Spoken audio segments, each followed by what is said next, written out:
Manifesting is easy, but life is hard. Think about that. Really, really seriously think about that. Manifesting is easy. It's easy to walk around and say a question, a statement, or a phrase, but it's hard to change your life because it's painful. When you are going through change, women are so well known for this. We have trauma, we change our hair. We break up with somebody, we change our hair. Life is going really great, we change our hair. Women are constantly changing their hair depending upon what is going on in their life. So manifesting is easy because you just say a question, statement, and phrase. Easy. Question, statement, or phrase. You pick the question, statement, and phrase based on what your desired goal is.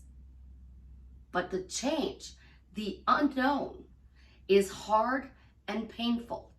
So when you manifest, you're just literally walking around. I'm married to SP. I have the greatest marriage to my SP.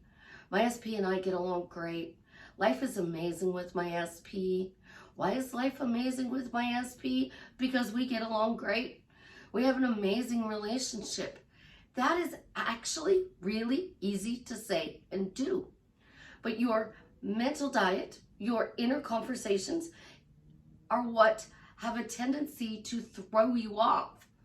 And if you're like me and you have no inner conversations, the mental diet is easy, but if you don't affirm, it doesn't change. Whoa, it doesn't change. You know, this whole year has been a roller coaster, up and down for me. It's a 5-year. If you say 23, it's the number 5. And 5 is big change. It's big change. I've had a lot of ups and downs. I've had some fun this year too. But when you don't affirm for the change you desire, it's because it's painful. Let me ask you, you're with your specific person and it's hot and cold. What is it like if you're fully with them? Are you willing to gamble the hot and cold change to be with them 100%? Not knowing 100% that you're going to marry them, move in with them, live happily ever after? Because there are no guarantees in life. And you've gone through all of the YouTube, social media posts, videos, comments, and people say you have to, once you get it, stop doing it. But a relationship is 2 people. And if you stop doing the work, it goes back to the way it was. Because you noticed that they did something and you didn't like it again. So now you're living with them and you're in pain because they did something you didn't like. And now you have to get them back again. Because manifesting is always talking about get your ex back. I don't teach you that. I teach you life. And you are now a conscious creator. You are awakened. And you're officially out of the matrix because you are awakened. Being out of the matrix doesn't mean you have to have $1 million, $1 billion. Being out of the matrix means you control your life, not the outside world. The government doesn't control your life. The family, friends, co-workers doesn't control your life. You still may go to a 9-to-5 job and you come home from that 9-to-5 job. You know you are free to do whatever you want. But somebody who lives in the matrix thinks the government controls everything, thinks their work controls their life. Money isn't just the secret to getting out of the matrix. The secret to getting out of the matrix is using your mind. You get this thought, this original thought, this beautiful, beautiful thought.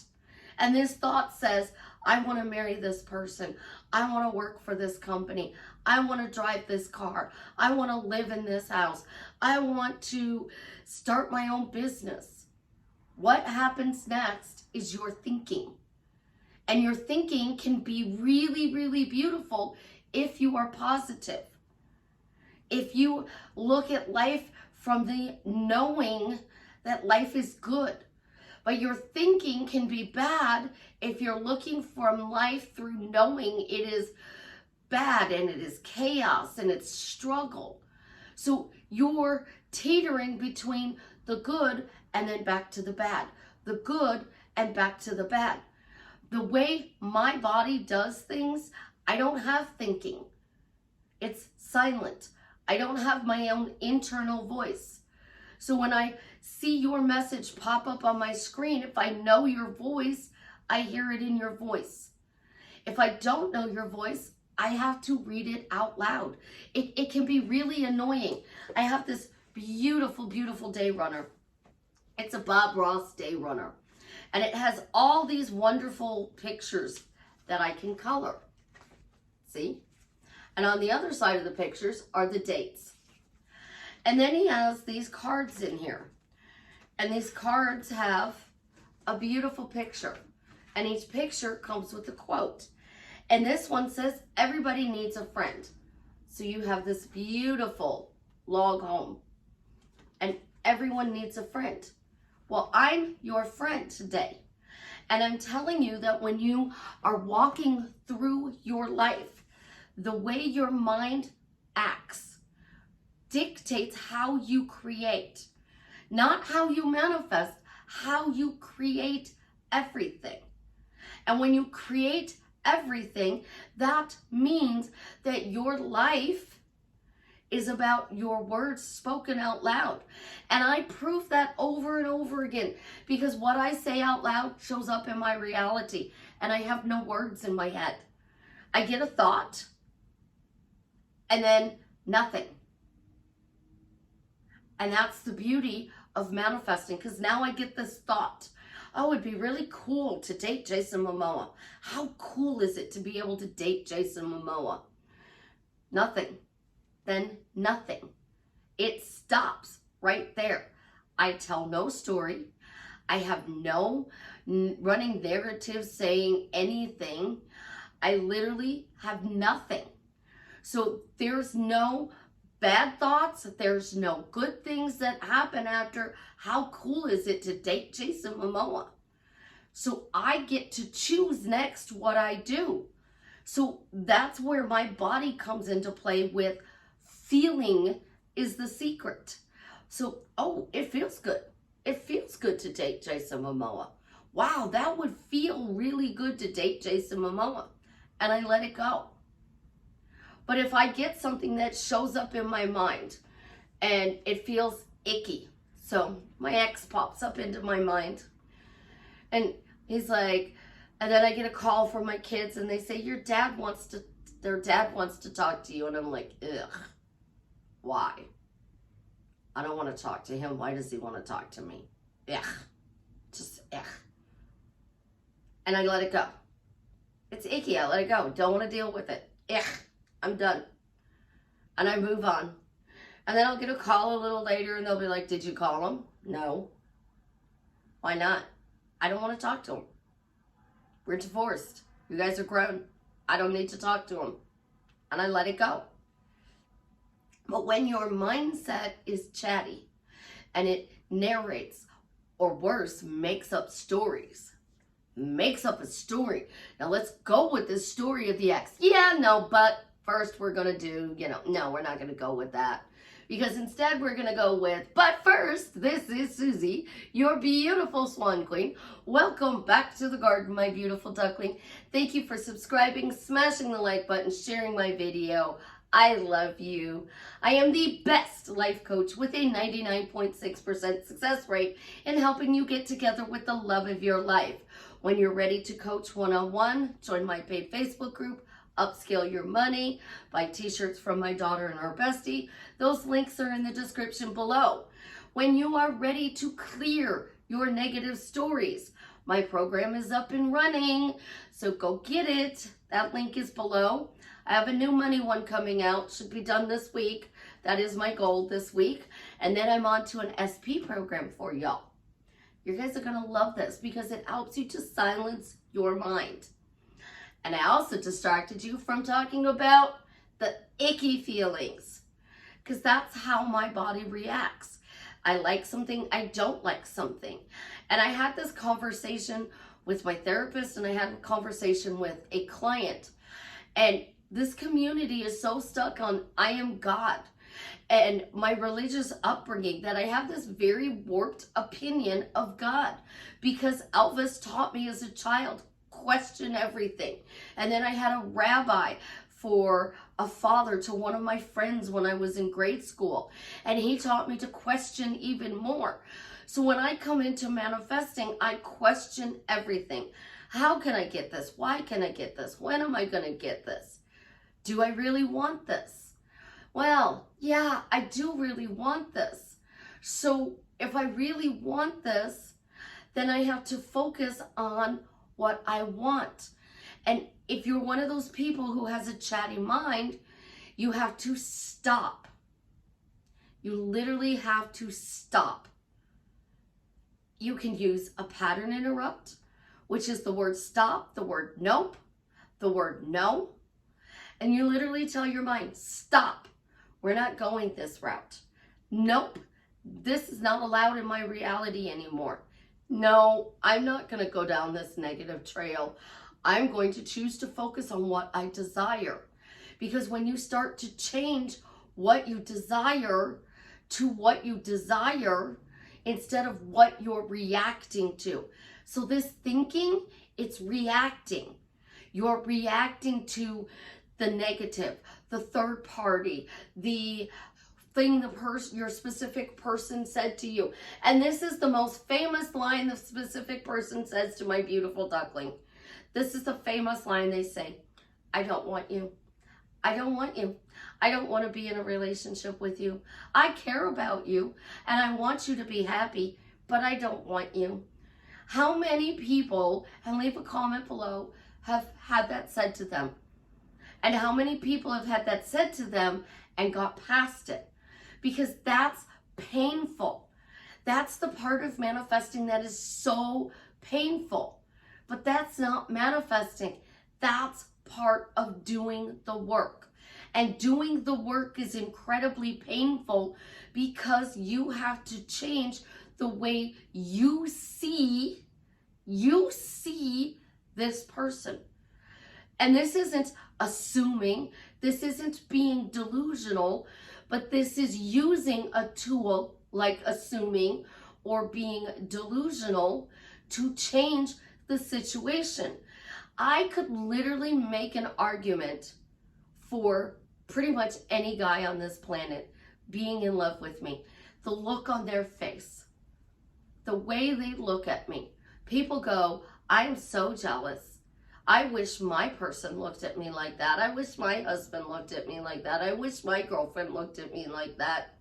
There's a person out there that looks at me like that. Can't take his eyes off of me when we're in the same room together. And I can argue that person loves me. I got assaulted because of the way that person looks at me, because somebody else was jealous. But I don't want that person. I don't want a relationship with that person. I don't want to even work on that relationship because he violates boundaries that I have. And those boundaries are deal breakers. So I don't want them. But I can argue that he loves me. I can argue that your person loves you by the way they look at you. I can debate the things that they said because you're taking them out of context because you're reacting in a bad way. I can pick apart their words because texts have no feelings. They're just words on a piece of paper. And because they're just words on a screen, not a piece of paper, they're words on a screen. These are words on the screen right now. Are they negative or are they positive? Everybody needs a friend. Is that negative or positive? What's this one? This one's a beautiful Bob Ross mountain scene. And it says, you can do anything you want. This is your world. So do you need a friend or can you do anything you want? Well, let's go with you can do anything you want. You can do anything you want. You can get that person or you cannot get that person. You can get that job or not get that job because your reacting dictates your words. So feeling is the secret. Remember, feeling is the secret. So you get that thought. That thought says, it's really cool to date Jason Momoa. It's really cool to date Jason Momoa. What happens next? It feels good or it feels bad. In this case, it feels really good. So if I had a chatty Cathy mind, the chatty Cathy mind, because it feels good, is going to go positive. If that statement brought resistance, chaos, or doubt, and it felt bad, then my thinking would go to the negative. And I don't like to create negatives, so we all know what the negative is. But I'm going to tell you this. Neither one of this matters. Neither one of it matters. All right? Because when you are in the state of dating this person, marrying this person, having this job, this is your car, this is your house, this is your life, and it is amazing. When you're in the state, I've done a lot of Neville Goddard, strictly Neville Goddard clients this last weekend. So when you're in the state, you know it is done. And when you know it is done, you do nothing. So if I know it's done and I am dating Jason Momoa, and this is really cool because knowing equals belief. And belief equals you assume something to be true. So you have to find an imaginal scene, a phrase, a question, a statement that says it's true. It is true. And then you have to come back to knowing it is true. So I know this is true. I know it's true. I feel it. And it feels good. And then I'll believe it. And because I know it, I believe it before the event actually happens. But I'm going to step back for a second because you're told you have to believe it in order for it to come true. So belief is you assume something to be true. So you're assuming you're with your specific person. You're assuming you have this job. You're assuming life is amazing. But you don't know it yet. You don't have that feeling it's true. So you do not truly believe it. So the knowing has to come first. And Neville then says, do this until it is done. So how do you know it's done? Because you know. You just know. So let me ask you, do you know who your mother is? Do you know? And you're going to go, oh yeah, I know who my mother is. If you don't know who your mother is, do you have children? Do you know that they're your children? You're going to go, oh yeah, I know that's my child. I know. If your child was separated from you or your mother was separated from you in your life and you bumped into your mother 30 years later or your child 30 years later, you would know that that is your child or your mother. You would know. There would be nothing in this world that could stop you from knowing that that is yours. Nothing. If you don't have a mom, you don't have a child, do you have a dog? Do you have a cat? Do you have a beloved pet? You know that that pet is yours. And you go to the lost your pet and you go to the Humane Society and you say, I lost my dog. I'm hoping that my dog is here. And they say, what's the dog look like? And you show them a picture and you tell them the dog and they're like, I don't know. And they have the dog. So what they do is they go in the back and they get the dog and they let the dog down and open up the door to see if the dog runs to you. And you're like, baby, it's mommy. And the dog just runs to you and launches itself into your arms. You know that's your dog. You know. There's no questioning it. And when you're in that state of knowing that is your mom, that is your child, or that is your pet, nothing bumps you from that state. That is what Neville's talking about. That is what he wants you to feel. That you know beyond a shadow of a doubt that this is yours. And because you know beyond a shadow of a doubt that this is yours, nothing can derail you. So I know I'm great at relationships. So I have the beauty of choosing whether or not I want to cultivate this relationship or if I want to let this relationship just go sit on the back burner. So if I want to cultivate this relationship, I will reach out to you. I will talk to you. You will reach out to me. You will talk to me. If I don't hear from you, it doesn't bother me. I don't care. I really, truly don't care. I'm not worried that you're ghosting me. I'm not worried that we're not talking. I'm not worried about anything. And that relationship is your best friend. You don't worry if your best friend doesn't call you. You don't worry if your best friend is busy. You don't question it. And when your best friend calls you and you pick up the phone and you go, hey, how you been? I haven't heard from you for a while. It doesn't affect you. It truly doesn't affect you. But when you're in chaos and doubt, it's like these straps. They keep falling. They keep irritating you. They keep showing up and they're in your way and they're bothering you. And it's just really, really, truly annoying. This is the unknown. This is the unknown. The known we don't care about. We do say question statements and phrases because if somebody asks about your best friend, you're going to be like, that's my best friend. We have an amazing relationship. Like, that's my ride or die. That's my person.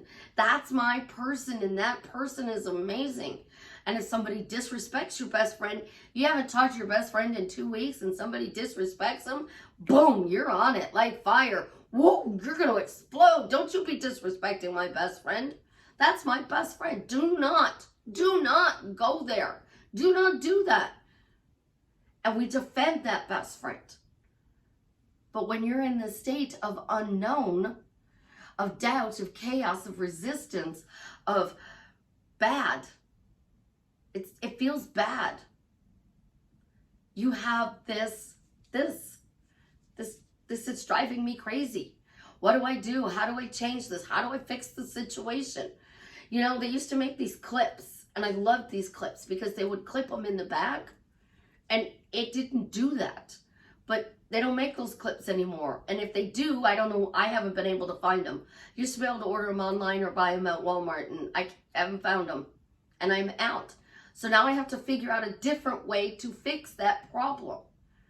But when you're in the known, you have the clip in your hand, and it is no longer a problem. So when you're in the state of bad with your SP, chaos, you don't know what this is like. You don't know what it's like to be in the state of, it's mine, it's done. I do nothing. And I hear this about money all the time. People run around and say, I do nothing, I do nothing, I do nothing, I do nothing. And it dawned on me, that's exactly what I do for relationships. I don't count who texts first. I don't count how many days between not talking to my person, my children, my loved ones, my family, my friends. I don't count the days. They don't even exist. Days that I don't talk to them don't exist. But when we get together, we pick up where we left off. And it's natural. And it's amazing. And it's wonderful. Think about that. It doesn't mean you don't have bad times or bumps in the road. It doesn't mean you don't have a disagreement. But here's the beauty of the disagreement. When you're in the state of, it's mine, it's done, your arguments, Your disagreements are done in a respectful way. With my ex-husband, yeah, I was married to him, but there was a lot of chaos. So there was the state of bad. Was the state of bad. I wasn't in the state of, this is good. This is amazing. This is wonderful. So when Neville says it is done, you know this is yours. I knew the ex was mine. I had the marriage certificate. I had the piece of paper that said it was mine. But I wasn't in the knowing it was good.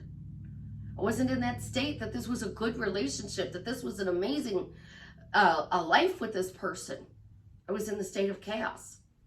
And sometimes I would wander over to good, and then I'd go back to chaos. And then I would wander over to good, and then boom, back to chaos. Because toxic people keep you in chaos, but they give you a little good. Because that little good feeds you. So you stay. So you bounce back and forth. And you know, you're like this. You're like this. Oh my gosh, oh my gosh, oh my gosh. But in reality, you're actually walking like this. This is chaos. This is good. Because this is the left hand. This is your wedding ring. So this should be the good side. So this is good. This is good. But what you're really doing is you're doing this. So you're walking one side on this foot. Oh, chaos, chaos, chaos, chaos, chaos, chaos, chaos leads us forward. And then sometimes, ooh, this good side gets ahead and you walk and you're so happy and your shoulders are back and you're smiling and you're enjoying life and your straps are staying where they belong because you just know that this relationship is amazing. And this is why people can change things like that. Because they get to that state of it's done. And Neville says it's done. And nobody truly explains what done means. It means you internally know that you have to do nothing. You literally do nothing. And it will show up and it will be yours. And because it's yours, you get to enjoy it. So you get to go live your life and you don't have to worry about affirming. And if this little annoying strap, pops out, you just put it back in place and you move on. That little dip in the road, it could be a hurricane. It could be a fire. It could be a tornado. Whoa. You could be stuck on your words. And you're still going to get whatever it is because none of it matters. And you're not going to react in crying, anger, frustration. You're just going to be like, ugh, I don't like this. And you're going to move on. That's the majority of how I reacted with the ex. I just went and moved on. And when I dated my person, my Jared, he and I never argued. We never argued. We disagreed on things at times, and sometimes we disagreed and we agreed to disagree. And sometimes we disagreed on things and I would show my point, he would show his point, and we would look at the sides and be like, okay, let's look at it this way.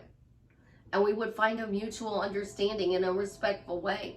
We could have difficult conversations about the most difficult things in the world. I thought he was going to be angry at me because of the assault. Instead, he picked me up in his arms and he held me and he told me that it was not my fault. You said no, and no means no. I said, are you mad at me? And he said, no. It is not your fault. And I said, I need to do something because I can't live like this. And he said, stop manifesting. And I tell you guys all the time, stop manifesting. Manifesting is toxic. You think you are God. You think you control everything. But guess what? You do not control 8 billion people on the planet because everybody has their own reality and everybody creates their own reality. So I'm creating my reality, which touches your reality. You don't control me. I don't control you because that's what Neville teaches. I control my reality. And everyone is you pushed out. So if I'm seeing you as beautiful and loving and kind, you're going to reflect back to me as beautiful, loving, and kind. But that's not true. Because there are people out there who are not beautiful, loving, and kind. And that's the person who assaulted me. And my person scooped me up in his arms and said, you did nothing wrong. No means no. What he did was on him. He chose to do that, even though I said no. And when you get to this point that you know you didn't do anything wrong, this is the other person. You realize you're carrying somebody else's baggage. And because you're carrying somebody else's baggage, you are now free. And you're no longer in the matrix. Being out of the matrix means you get to create, you get to react based on your feelings, your thinking, your life choices. So it doesn't matter what the topic is. It can be politics. It can be religion. It could be trans. It can be gays. It could be and I do apologize to all of my people. I do not know all the LBGT letters. It can be any topic. We don't discuss those topics on my channel because they don't matter to me. Who the President of the United States is doesn't truly affect me. Who the King of England or the Queen of England was didn't affect me. The war in the Ukraine doesn't physically affect me. I got told because I said the word Gestapo. I had family that was in World War II. It affected them tragically. They had nightmares. They had anxiety. They would get depressed. They would have periods of time where they didn't want to sleep. It affected them because of the things that they had to do. But it didn't personally affect me. Slavery didn't personally affect me. Black rights, white supremacy, it doesn't affect you when you are in a state outside of the matrix. Because the matrix feeds you all of that to distract you from what you truly want in your life. And because of that, there's two realities. There's Susie's reality and there's the matrix. And you don't have to be a billionaire to be out of the matrix. But the matrix is going to do everything it can to pull you back in. And when it pulls you back in, you're like, oh my God, what do I do? I can't handle this. Life is difficult. It's awful. Let it go. Let it go. Fighting over politics is just reactive. Fighting over gay rights, trans, it's reactive. It's entertainment. And it's good entertainment or bad entertainment. It's a movie. You're watching a movie. Instead, go work on the script to your movie because you were given a title, Date Jason Momoa. And you were given no script, no director, no actors or actresses to help you in this script. You were given no writers. So you are completely 100% on your own because you have no props. Go work on your movie because your movie takes you out of the matrix. I love you guys. You have an absolutely positively amazing day.